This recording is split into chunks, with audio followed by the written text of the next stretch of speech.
One morning, Picasso woke up and decided to reinvent art. You may know him from Guernica, Les Demoiselles d'Avignon, or those paintings where everyone's face looks like it was assembled by a blindfolded toddler with commitment issues. But while you're admiring the masterpiece, feminist critics are looking at the man behind it and going, "Bestie." No! Because Picasso wasn't just a painter. He was a walking red flag factory. And if you've ever wondered why feminist critics side-eye him harder than a man who says, "I'm an empath," on a first date, well, give me 10 minutes and I'll tell you everything there is to know about why feminists might not vibe with Picasso. Let's start from the beginning. So Picasso was born a prodigy, like actual prodigy. He could draw before he could talk, but the problem is he didn't stop talking, ever, especially about himself. His father, art professor, very proud of his son at first, but then Picasso grew up and started out painting him at age 8. You know that meme, "I have created a monster." Yeah, that. Picasso realized very early that he could get away with anything as long as he made good art. And spoiler, that mindset stays with him. Forever.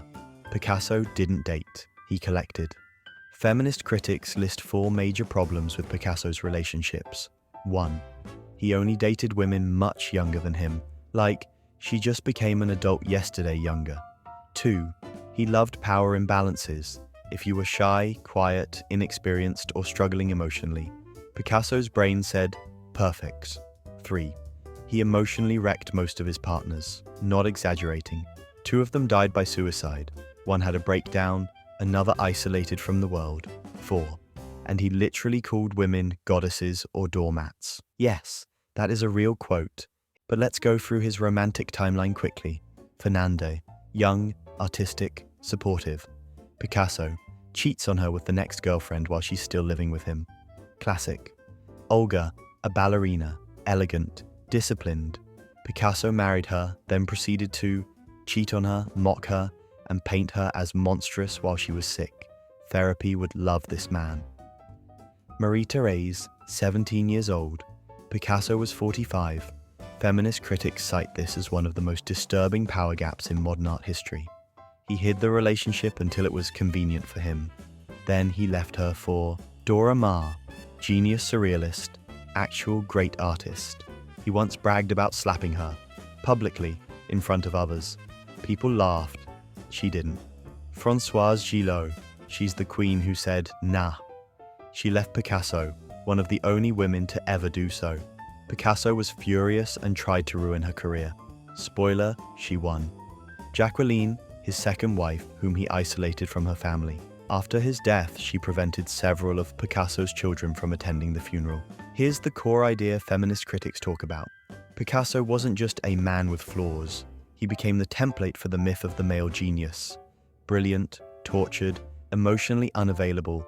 You know, the dude who'd say, "I can't be faithful, babe, I'm creative." That guy.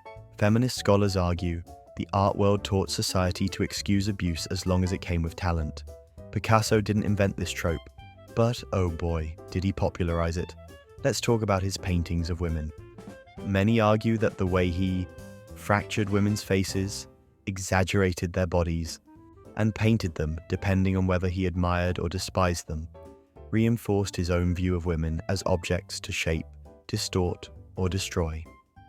Remember that goddess or doormat quote? Yeah, you can sometimes see it in the canvases.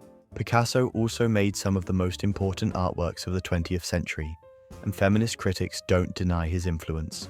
They don't hate Picasso, they hate the way the art world protected him, worshipped him, and ignored the damage he caused. The real question isn't, should Picasso be cancelled? It's, why did we excuse him for so long? Understanding this doesn't mean throwing away his art. It means seeing the full picture, the art and the harm. Before dying, Picasso requested that his private life stay private and unquestioned, which is hilarious because 50 years later, feminists are analyzing him. Museums are re-evaluating him.